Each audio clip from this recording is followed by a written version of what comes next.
All right, hello everybody, and welcome to the second round of presidential primary interviews for the candidates president for the presidential nomination of the American Solidarity Party. My name is Shane Hoffman. I'm the chair of the Presidential Primary Committee, and today we're interviewing candidate Joe Schriner from Ohio. How are you doing today? Hey Shane, what's up? Hey, How you doing? good. Not bad at all.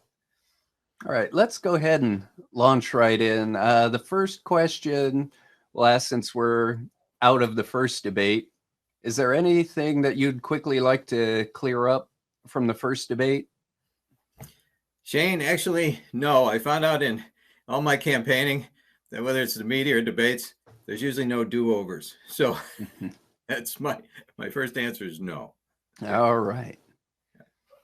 All right. The second question is campaign. There's a piece of wisdom that some people follow, some people don't. It was passed off to me. And so I'm just going to ask this of all of our candidates. They say that even though a campaign with a platform like the American Solidarity Party has, which is very full and rich, it should find maybe 3 topics that it identifies as core to the campaign, as close to an elevator speech as you can get. How would you identify the 3 core topics of your campaign?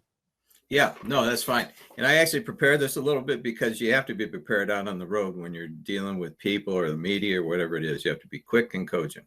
And so I'm going to frame this in the context of a mainstream newspaper interview. And I've done about 1,000 of these, so I have some experience with that. Interviewer, so why are you running for president? Me, starting with a quick overarching thesis. I'm running for president as your typical concerned Midwestern parent. I'm concerned about my kids or anybody's kids inheriting a world of abortion, of climate change ecocide, and violence on the streets and in the classroom.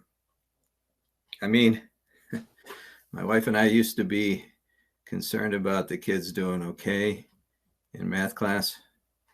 Now we're more concerned about them being shot to death in math class. Interviewer, and your proposals for shifting this are? Well, I'm running as a candidate with the American Solidarity Party, and the party stands in solidarity with the unborn, with a clean environment, and with safe streets and schools. For instance, the ASP believes there's no right to abortion. Life begins at conception, and there should be way more safety nets for women in crisis pregnancy. And our campaign has gone to centers, crisis pregnancy centers in Johnstown, Pennsylvania, Ocala, Florida, Hibbings, Minnesota, in order to research really effective models that are working. And as president, I would use the presidency as a bully pulpit in order to hold those models up for the rest of the country. And the elevator would be at floor 7, I think. All right. Yeah, the next question, and this is something I've heard from a few people, but after debate 1, what I've heard is that it can be a little difficult distinguishing the candidates one from another. And all of our candidates are really good with the platform, so we've kind of heard a fair bit of the same thing on those topics. Can you give our audience something significant about the Schriner Campaign that separates you from the average Pelican? I'm going to start using average Pelican in some of my campaign stuff. However, when I read this question, I have to say, that I might disagree with the assessment a little bit about how we were all the same. Last night in that Michigan meetup, Paul Schultz said, yeah, okay, well, during the openings, everybody kind of did their resume thing, and you talked about baseball. I mean, I think I stood out a little bit in that particular way. And I even had a bat. I don't know if you guys noticed that or not, but the other guys didn't have bats. The other thing that was very different with me and will continue to be different is the injecting of campaign stories from the road. None of the other candidates use them because they don't have them. These stories add to the richness and the credibility of the campaign. My campaign talks, for instance, are peppered with these, some serious, highlighting the research like the following, if I could. And just as a preface, our campaign and the ASP platform calls for less corporate farms and more family farms. But we need more teaching farms to make that happen. And so this is a little excerpt from a book. It's called Back Road to the White House. All the other candidates are out there stumping with their books. And this is mine. Shane, if you could put this in the library down in Plain City, that would be nice. I'll throw in a perk under the table. So anyway, this was from the campaign 2000, actually. In Oldenburg, Indiana, population 715, a bit south of Route 40, a teaching farm exists. Some Franciscan nuns started the organic Michaela farm, not to fit into a niche market per se, but because they feel it's environmentally correct and morally right. Sister Anita said because of all the chemical applications now on the farms, there are few minerals in the soil anymore. Consequently, food nutritional values are subpar. We've become a society, she said, that lives on supplements. People from around the area, including metropolitan Cincinnati, buy shares every year in Michaela in return for food and the opportunity for them and their children to periodically work on the farm.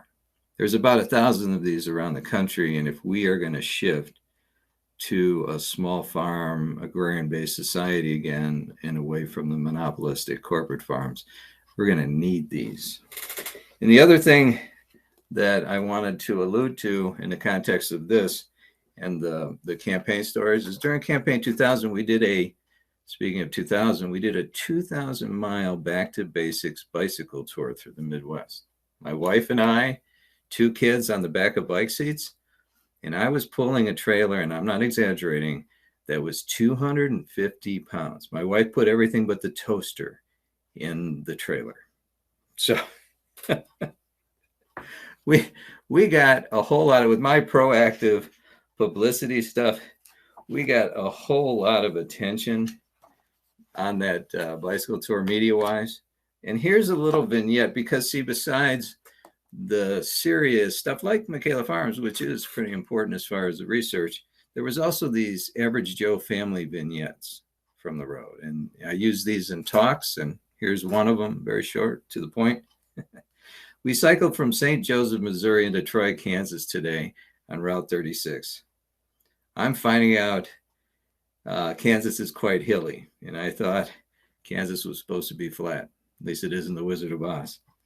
And it's been hot, 100 degrees hot. And I've complained, a couple, in parentheses, like 20 times today. St. Joseph's News press photographer, Ivel Lawthorne or something, caught up to us in Troy.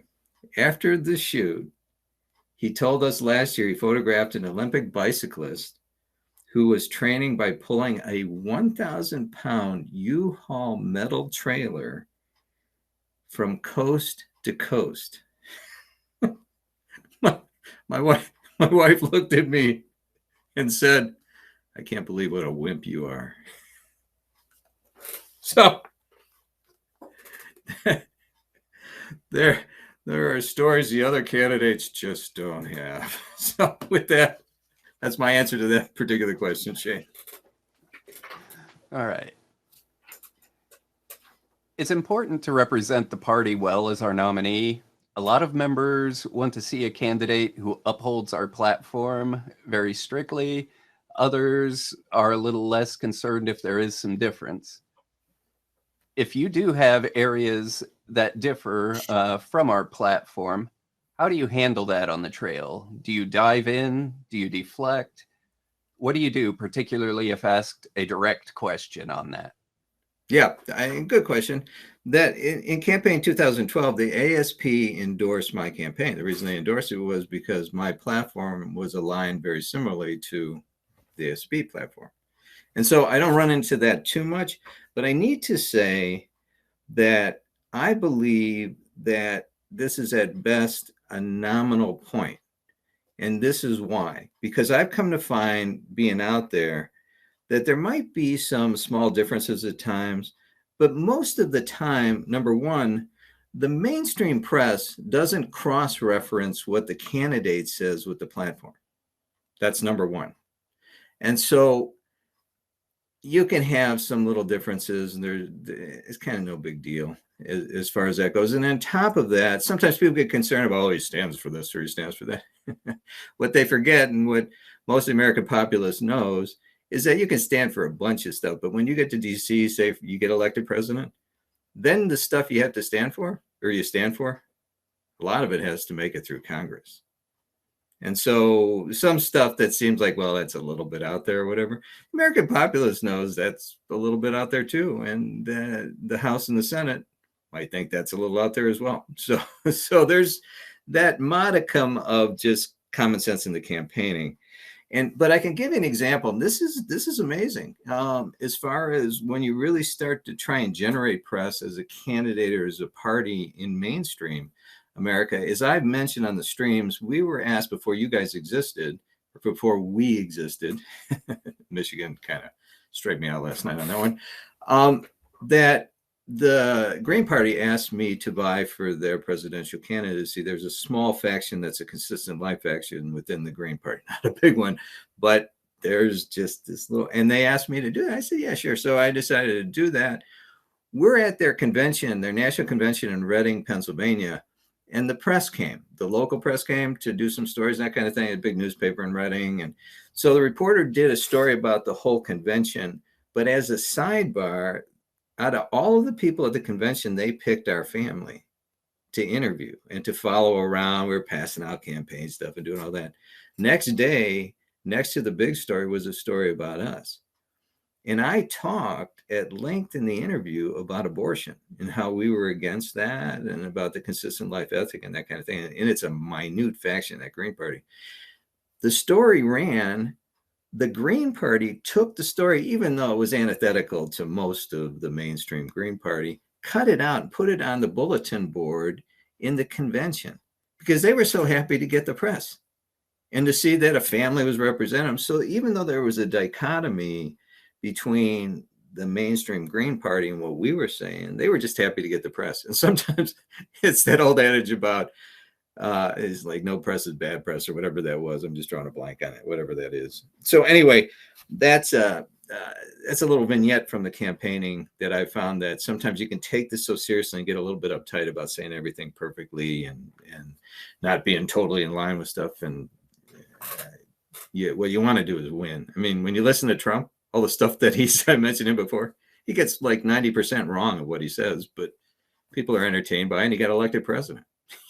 So anyway, with that, that's my answer to that one. All right. The next couple of questions are submitted by members of the party. Yeah. The first one: how many people have volunteered to support your campaign in the ASP presidential primary? What sort of activities are they doing for your campaign? What approach will you take to recruiting volunteers for your general election campaign if you are the nominee? All those outside questions. I'm going to answer this in a little bit different than I think people are wanting to hear. First of all, in my book, that's such, at this point, an inconsequential metric at this point. That's not my primary focus, literally and figuratively. During a primary, presidential people that are vying for the presidency, say, for instance, in the Republican Party, they might give a talk at CPAC or to some party members at a donor function, Republican elephants and eggs. But their primary focus And what the candidate's primary focus and what the party is really assessing is how much media they can generate, how much of a following they can generate out on the road. That's the main thing happening with these people vying. That's why they're out all the time generating media and giving talks and doing all that. Say, for instance, Nikki Haley. She's not spending her days on the Republican Facebook stream doing little focus groups or memes with brief party slogans or trying to get the most likes. You think that that's what the mainstream candidates are doing? If you do, you're wrong. So she's out where the rubber meets the road. And I or any of the candidates should be assessed that way. With the caveat in my case, for the last month, I put a lot of energy into being a political consultant for the party to help out and start to significantly help move the party outside the ASP Facebook orbit. The more that the party grows, the better its chance. And synergistically, the better our chance.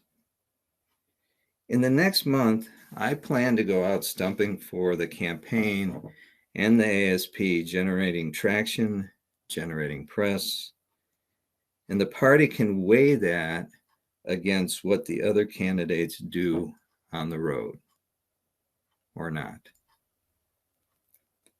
But here's a prelude to what I can do. Back to the book.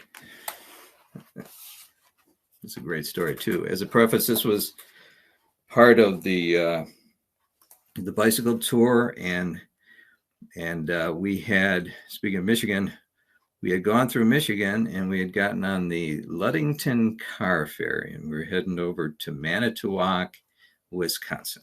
And that's where this particular passage picks up. We were right about the Manitowoc Herald Tribune editor. He was a bicyclist. He wrote a good story. What's more, it was picked up by the Associated Press. This morning, we got excited calls from the Green Bay television stations asking where we'd be today. I told them we had a whistle stop event planned for the small town of Plymouth, some 2 hours south of Green Bay. They said they'd be there. And it got better. Gene Olson, a supporter from Colby, Wisconsin, whom we had met earlier in Key Largo, Florida, they had been on vacation down there, met us in Kiel with her motorhome, saying she wanted to provide a support vehicle throughout the state. We were doing it without a support vehicle, that 2,000 miles. And the Muse family, who we had been staying with, offered to come to Plymouth to help with the event. For the first time, we had, I don't want to say an entourage, but we had something. This could be it, dear, the break we needed to make it a national story, I excitedly told Liz as we headed out. She was just as excited as we both pedaled on adrenaline this morning. The Muse son Michael, in full biking gear regalia, led the way for an hour on the ride down to Plymouth. In Plymouth, our campaign workers, how about that, fanned through the town, creating quite a stir. A couple newspapers and all the TV stations were there. One of the news spots would later start with, Joe Schriner has to be the hardest working presidential candidate in campaign 2000. Now, that day, that one day in Wisconsin, we probably reached more people through the media than the last two ASP candidates combined reached in the media over the last two campaign cycles. Not being demeaning, just probably telling the truth here. And so, if the party is going to judge me by how many internal supporters at this point I have, That would be absolutely left of ludicrous. Next outside question. You're probably expecting this one, but you went through this gauntlet last night with Michigan, Right. and this question was member submitted, and all of the candidates get it. That's okay. I probably know which members submitted. If you are not the nominee, will you support the nominee in any fashion, such as VP, running another race to promote the party or the campaign, or in some other fashion? Okay. So I used the phraseology in the last answer, left of ludicrous. This is more left of ludicrous in my book. And it's come up by a small conservative faction in the party in order to try and torpedo the campaign. I mean, that's basically what's going on. I ran into this last time when I applied for the candidacy. And frankly, this is nuts, just absolutely nuts. This thing about, will you be a VP candidate or will you run as an independent? Will you have blind party allegiance?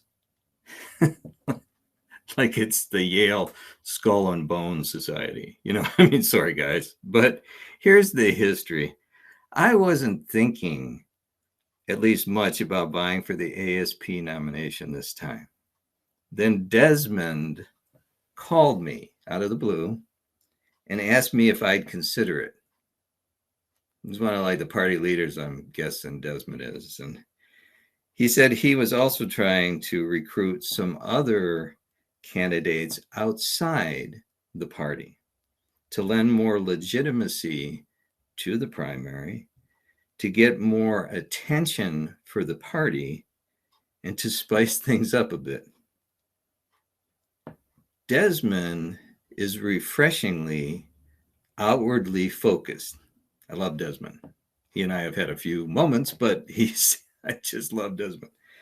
So anyway, when I talked with Desmond, there was no quote unquote pre-pledge that a candidate, if he lost in the primary, they would have to stay in the party and be VP or just back the winner.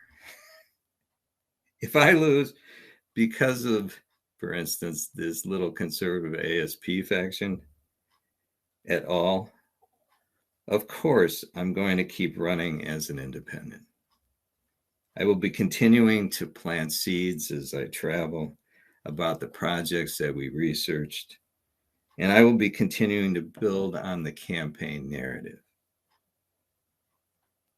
And you know the irony in this thing? I give so many talks, I do so many media, I move in all kinds of circles when I'm out there, and third parties come up on a regular basis in conversation. And every time a third party comes up in those conversations, I always talk about the ASP as being the best party in town, so to speak. You know, and in those circles of conversations, again, based on what I've seen at this point, not to be demeaning, I'll reach more people in those circles than you guys will probably reach in the media with another candidate. You know, so this is not, I mean, this is kind of on the ridiculous side, I believe. So, you know what? One day our campaign came really close back in Wisconsin, but God knew we weren't ready yet for that. It's going to break nationally.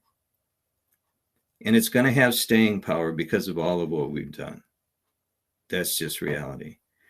Now, when it breaks nationally, it can be, again, to use the word synergy, it can be synergy between the ASP and us or not. I can't think of a better, to play to the party platform, a better traditional marriage.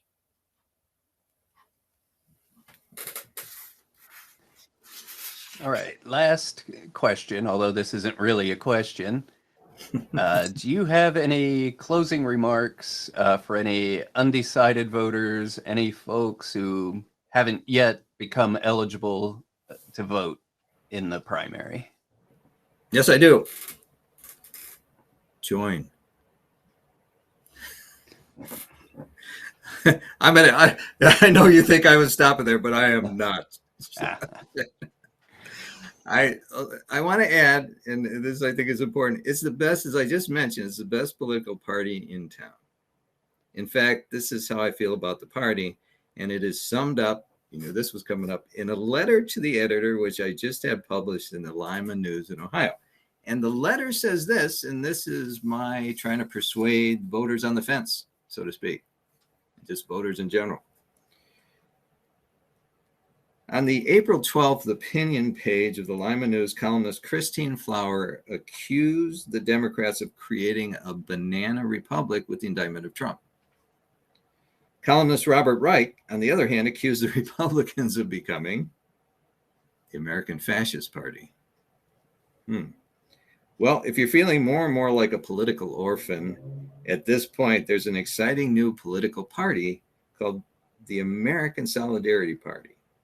It is becoming home to a voting populace caught between, I love this was good, a conservative rock and a liberal hard place, so to speak. The American Solidarity Party is a refreshing mix of conservative and liberal thought, without all the drama, unless I'm the candidate. It could be a little bit of drama. So the party is indeed pro-life and supports traditional family values. There's a traditional family thing again. Yet the party is also for strong environmental consciousness and increased help for those on the margins, a hallmark of liberalism. In other words, the ASP's true north, if you will, is simply trying to do the right/moral thing in each case. The ASP stands in solidarity with the unborn child, with workers' rights, with a clean environment, with the plight of the struggling immigrant, with safe streets and schools, you name it. The ASP symbol is the pelican, and pelican partisanship simply means always trying to back causes that seem right and just across the societal board. For more on the party, go to solidarityparty.org. The readership of that newspaper is 78,000 people between the newsprint and the online digital paper. That's one letter to the editor. I'm trying to exhort people, besides joining the party, you guys in the party, take all of 15 minutes and you can use that as a template. It's on the streams in order to right now grow the party, not wait till the primary is over and all the other stuff. It's like the structure's in place. This is a great party. It's time now to move it outside. And with that, go Pelicans. I should have said go Wolverines last night. I probably lost a lot of votes in Michigan. All right. Well, thank you, Joe. You've definitely given us a lot to think about. And if you want to find out more about Joe, to read his position papers and find out more about his campaign, you can go to voteforjoe.com. And do you have any other avenues you'd like to share with people to find out about you or to contact you? Well, if they go to voteforjoe.com, there's links to the other ways that they can find me. And everybody just remember, Pelican power to the people. I think that's going to catch on at some point. All right. Thank you, Joe. Take care. Thanks, Shane. God bless you. God bless.